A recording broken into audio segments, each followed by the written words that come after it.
I'm Rob Downey, a family practice MD and Institute for Functional Medicine certified practitioner. I'm coming to you from Seaworthy Functional Medicine in Homer, Alaska. Seaworthy exists to help people overcome their health challenges and be fully vital. Hello everyone, welcome to the Field Notes podcast. My name is Joe Rignola. I will be sort of co-hosting today with Dr. Rob Downey. Hey Rob, how are you doing today? Great, Joe. How are you? Doing well. So doing something kind of unique. We've gotten a lot of questions through email and through Instagram. We thought it'd be fun to answer some of these questions in podcast form, just as a way to serve the community as best we can. And so we're going to start with a question from Cheyenne. This came through email for a webinar that we did a couple of weeks ago. I just couldn't get into it on the webinar, so we decided we'll tackle this in a podcast. And it's a great question. She says, the ongoing issue is the hours and days are passing faster and faster. At the end of the day, I'm so tired. And then remember and think I have not been able to settle down for meditation or mindfulness. It makes me want to cry, and it makes me feel really stupid. So frustrating. What's wrong with me? My inner critic says. So, does this sound familiar? Well, it certainly sounds familiar with me. Rob, what do you think about this? I mean, how can we help Cheyenne settle down and find time for some self-care and for meditation and these things that are really important? I'm really glad she brought this up, and I think there's a lot of courage in her question, and it couldn't be richer for thousands, if not millions of people. And then another part, I think, in terms of transparency, is that some version of this feeling for me goes back to about age 12. So given that I'm 54 years old, I've got about 42 years worth of personal experience to add to this, to this answer. So I think that there are a couple of really important pieces here. One thing to note is that Dr. Heidi Hanna, who's one of my heroes, is a stress expert and a PhD, and she does research on stress. And when she did a really big cohort study on trying to identify the number one thing that's getting people down, it's what she calls the hustle and the grind. And I think that that is such a powerful term. One thing we can do is just stop and ask ourselves, how much does that resonate with any of us? How much does that resonate with Cheyenne to think about this feeling of being pinned by circumstance? So then the question is, does the overwhelm, does the hustle, does the grind actually prevent us from being mindful and meditating? Or is that an arbitrary hurdle or barrier we create, which is a perception as opposed to a reality? And most of the mindfulness experts, most of the Zen Buddhists, most of the folks incorporating mindfulness into athletic performance or Navy SEALs using mindfulness to be more effective in combat would say that we ourselves are locked up, and probably Evidetko would say that we're in the fight, not the fight flight mode, we're in freeze faint mode. We're frozen. Right. So this is a phenomenon where the part of the autonomic nervous system, the sympathetic nervous system that protects us, says, hey, you can't do anything here. Yeah. And so the good news, again, borrowing from Buddhism, because Buddhism has such a powerful, not as a religious comment, but as a psychological comment, the psychology of Buddhism has really explored this extensively for years. And it turns out this feeling of being pinned and I can't do mindfulness is in itself the invitation and the doorway in to where we want to be. And so when we say, oh, this isn't a wall, it's a door, now we're changing perception and obstacle becomes opportunity. So what are the mechanics of that? I would encourage Shanna and anyone feeling this way to simply stop and attend to the breath. Probably this 4-count breathing is really helpful. Do a few cycles of 4-count breathing, which you and I have done before. Breathe in for a 4-count, hold for a 4-count, out for a 4-count, hold for a 4-count. Do 4 cycles of that, just deliberate attendance to the breathing. And then keep attending to the feeling of the breath coming and going with that feeling of, I can't do mindfulness, I'm pinned, I feel shame. And Thich Nhat Hanh, the most recent master of mindfulness who passed away recently, said, just witness it arise and dissipate. When we bring our experience into the light of consciousness, it arises and dissipates. And actually, these intense feelings of failure, lack of self-esteem, frustration, overwhelm, shame, etc., they arise and dissipate on average in about a minute. Yeah. Now, if they don't come into the light of consciousness, they fester and they can persist for hours or days or decades or a lifetime. But any particular thing that we witness from a state of compassion is really helpful. And one of the wildest things of all that Thich Nhat Hanh has us do, and this fits something Cory Muscara invokes also, Thich Nhat Hanh says, all experience, treat it like a little newborn. Say, hello, my precious, fill in the blank. I'm there for you. And envision yourself holding that experience in your arms and cradling it like a newborn. And then Cory Muscara says, all experience we welcome with the phrase, you are welcome here. And that applies to the parts of the self. So the critic, we say to the critic, you are welcome here. And then we say to the critic, by the way, even though you're welcome here, you're not the CEO. And you're not right.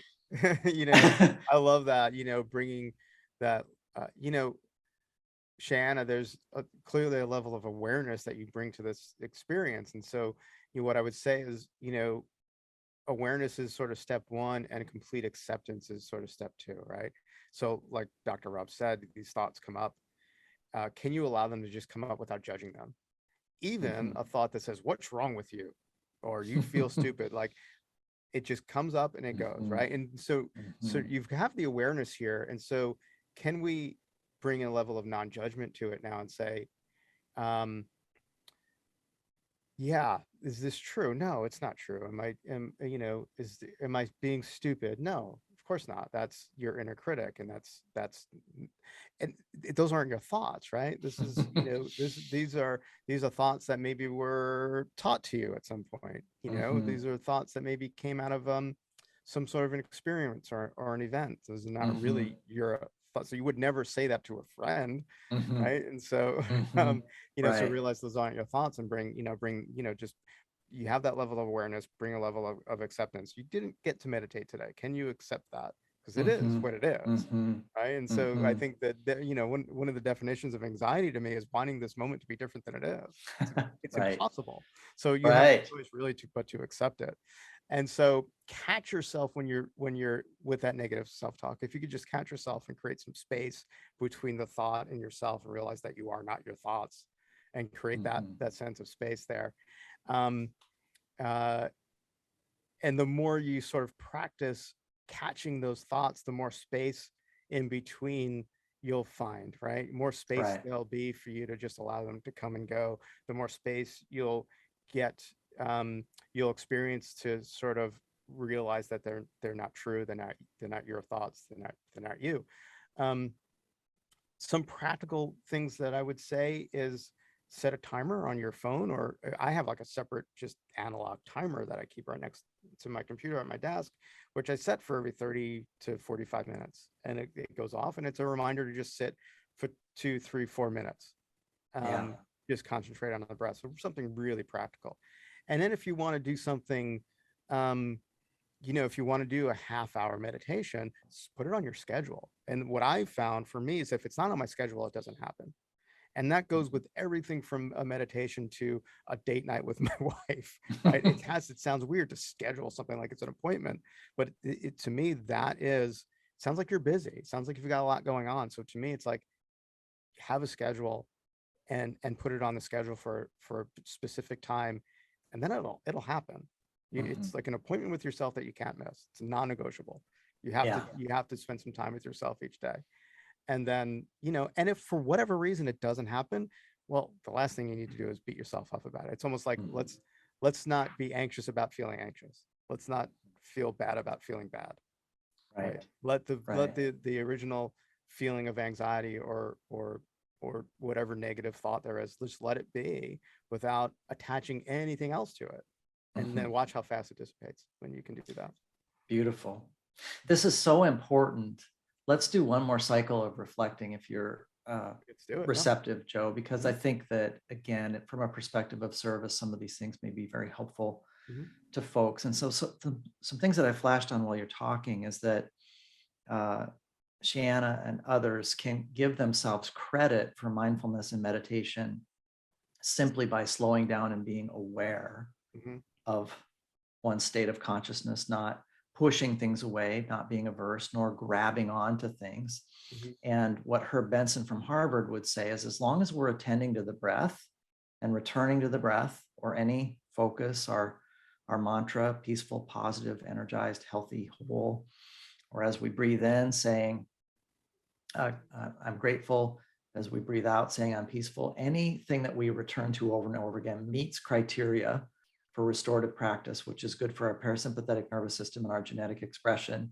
So to be really concrete about this, the granular detail is that if Shayana connects with her misery and frustration, she is benefiting and resetting her parasympathetic nervous system and optimizing genetic expression, even if she doesn't get to the scheduled sessions. Right. And then that's the basis of what's called Tantric Buddhism, which is going ahead and just making your life your mandala. So as you live your experience from day to day, rather than setting aside the time to navigate a guided practice that gets to the center of consciousness, going ahead, just the puzzle and riddle of life and existence, engaging it in the now, then you have plenty of time to meditate and be mindful, because everything that arises is a mindfulness opportunity. And as you alluded to, then space opens up for us to get back into that creative mode where our minds are free and relaxed to say, yeah, let's schedule that. Because no matter how busy any of us are, if we take 20 minutes a day to meditate, we're so much more efficient. We never lose time to meditate because we make up for it in efficiency and improved restorative sleep, getting projects done more effectively. So those are the things that struck me. And one other thing that, are you familiar with the book, The Giving Tree by Shel Silverstein? Of course I am. Yeah. So it's one of my favorite books because I think that he's brilliant. And what I think is brilliant about the book is that the character in the book that we can all relate to initially is the boy who becomes the old man because he needs this and he needs that. He needs to swing in the tree or carve his initials in with his girlfriend, or he needs the lumber. But if we look at the character in the story who's content and fulfilled, it's the tree, which ends up as a stump. Yep. The final iteration of that character is that still content, still happy. Is that the tree, from a perspective of what the tree has materialistically, it only is the remnant of the tree's physical manifestation in this life as a flat surface with roots going in the ground that don't have leaves to feed the roots anymore.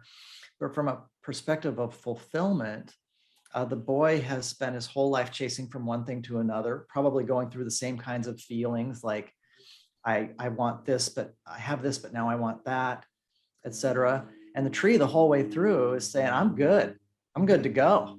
Yeah. And so the tree is actually a mindfulness practitioner. The tree's in the moment. And as these resources dissipate, the tree is fulfilled. And so if we can say to ourselves, Thich Nhat Hanh, when you go visit his monastery in Deer Park, which I haven't done yet down in California, but I want to, people reportedly, according to my other friend Joe, who goes there, they enter this room and it's very spare.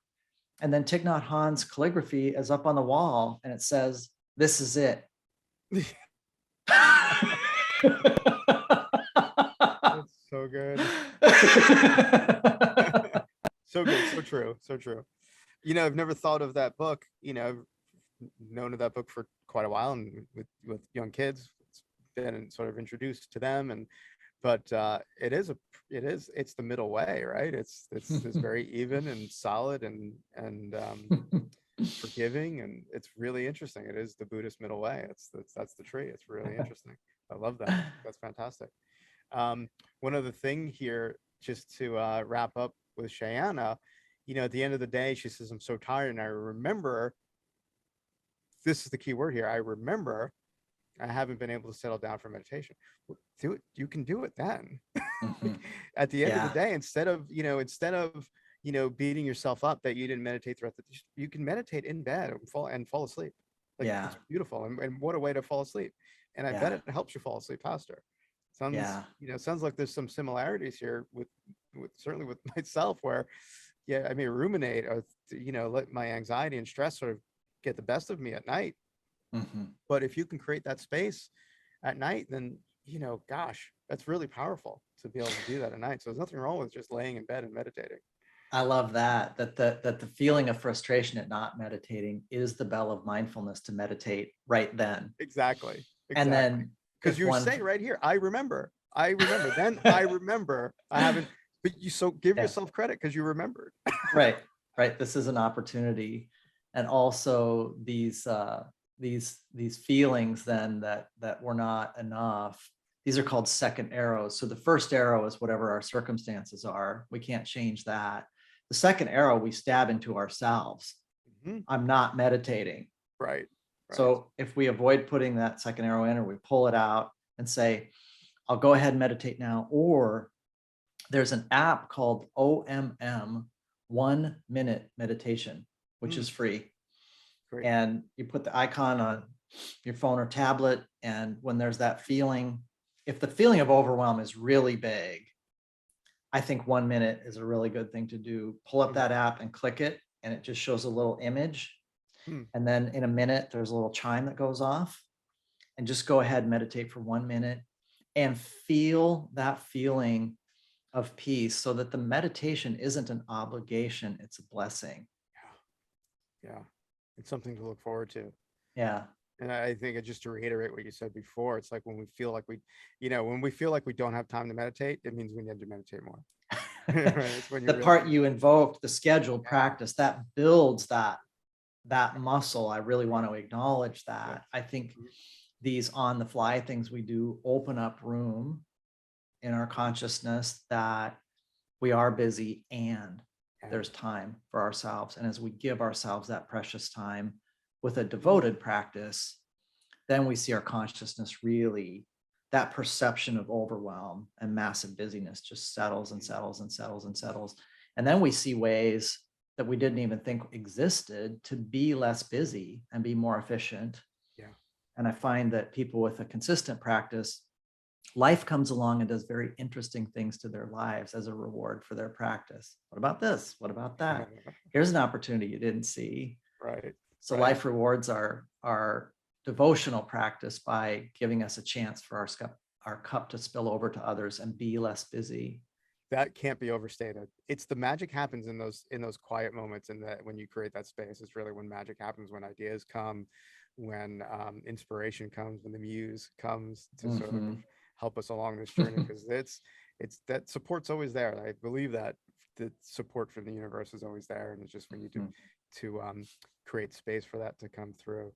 So I hope that that's helpful, Shanna, and hopefully It's that's helpful such to a the great panel. question. I mean, It what really an is, awesome question. right? Just loaded with great Uh, stuff. Absolutely. I feel like we could talk about this for another hour or so, but I do want to I do want to give people time to sort of implement this, right? So, like, Mhm. set a timer. And I think, the other thing that I want to say is, like, as we're on this sort of mindfulness spiritual journey, we feel like we should just be in the embodiment of mindfulness, the embodiment of, Thich Nhat Hanh and a Buddhist monk. And that's not this modern life, unless you're living in a monastery, on retreat for 6 months. We have to live. And so rely on certain tools like a timer on your phone, or a timer Mhm. or a schedule, because that's the world we live in, and there's nothing Mhm. wrong with that. I think some people feel like we just should always be thinking about when I'm going to meditate or be in this meditative state, and it's just, there's no shoulds, right? We should, Mhm. that's we tend to shit all over ourselves. That's No one wants to be shit on. right. Exactly. Mhm. So don't do that to yourself. Just use the tools that are available. There's nothing wrong with using a little technology to help us along this journey. So I Right hope that on. helps. So thanks everyone so much for joining us for what I think is a very rich topic and a very productive area. And if you'd like to learn more, you can go to Seaworthy Functional Medicine's website, which is seaworthymed.com, or check out something new, Health Accelerator, which is a class by myself and Heather Ardema, a really gifted coach, where we drill down into a whole bunch of these concepts. And that's under healthacceleratorfx.com. Have a great day. Thanks for joining us for the Seaworthy podcast. Seaworthy exists to help people overcome their health challenges and be fully vital. If you think we've earned it, please consider giving this podcast a like, subscribing, and giving us a 5-star rating on the platform of your choice. Thanks.